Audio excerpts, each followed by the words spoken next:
Joining us now, NBC News senior business correspondent Christine Romans, former Democratic congressman and senior advisor at VoteVets, Max Rose, staff writer for The Atlantic and MSNBC political contributor Mark Leibovich, and national affairs correspondent for The Nation, John Nichols. Christine, they're admitting it.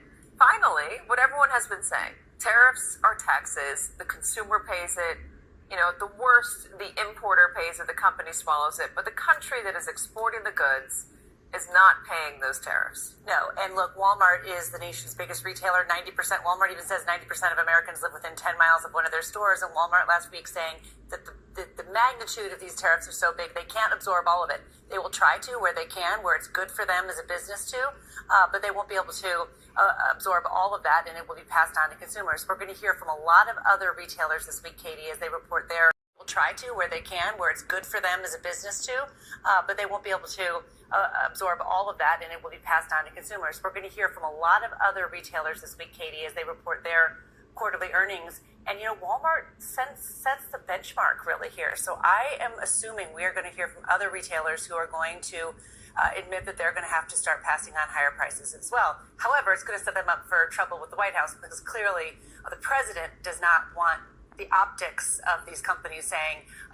we're going to have to raise prices. And that's what's so ironic, I think. You have a Republican president who is telling companies how to set prices. It's like something, you know, in Republican orthodoxy just was unheard of not very long ago. And it's also what President Trump accused Kamala Harris of doing while they were campaigning against each other. She was saying that she wanted to go after grocery stores for price gouging, and they were arguing that she's trying to fix prices and that she can't do that. That's getting involved in, you know, the free market economy. But President Trump is feeling comfortable doing it today. That's so 2024. We don't have to talk about that anymore. I mean, what's shocking about all this, though, is that it's clear the Trump administration loves instances where they can try to use their own perceived or actual executive power. I like how you got in one-on-one,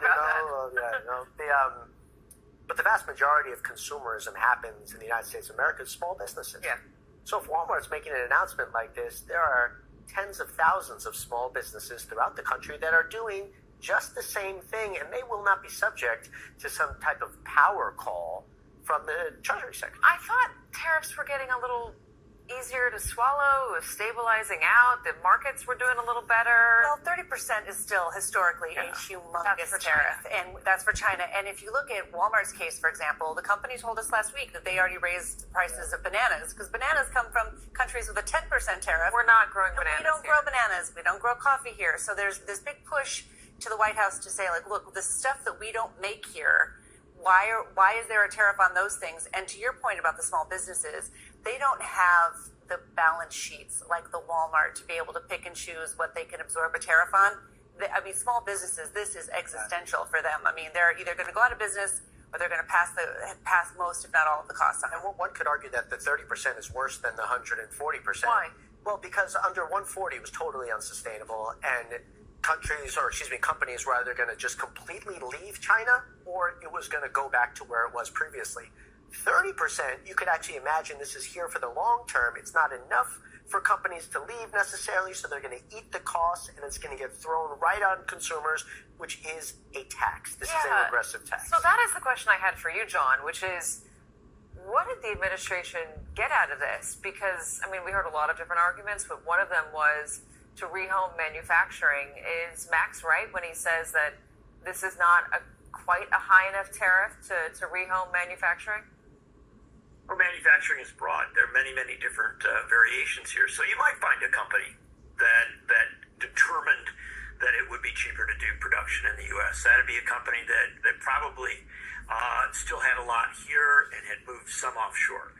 But Max is precisely right that the sort of big movement that you'd be looking for, reopening major auto plants, moving steel production back in a major way, the sort of thing that would change the economies of, frankly, a lot of battleground states. No, that's not going to happen in this circumstance. These companies, for better or worse, went offshore seeking dramatically lower production costs, right? It was what was referred to at one time as a race to the bottom, right? Find the cheapest costs wherever they were in the world. They did that in many cases, even with tariffs of this kind. it is unlikely that they are going to all come rushing back because America pays better. It's a simple bottom line. And then there's one other variation here that I think is really important to keep conscious of. This is continuing to create incredible instability in the stock market. And, Jamie Dimon just had what were frankly jarring quotes as regards the concern or the thought that the market hasn't really begun to see the full extent of nervousness about tariffs, the full extent of concern about what could happen. And remember, if that occurs, that begins to throw off all sorts of planning for companies that goes beyond, everything we're talking about here. Bottom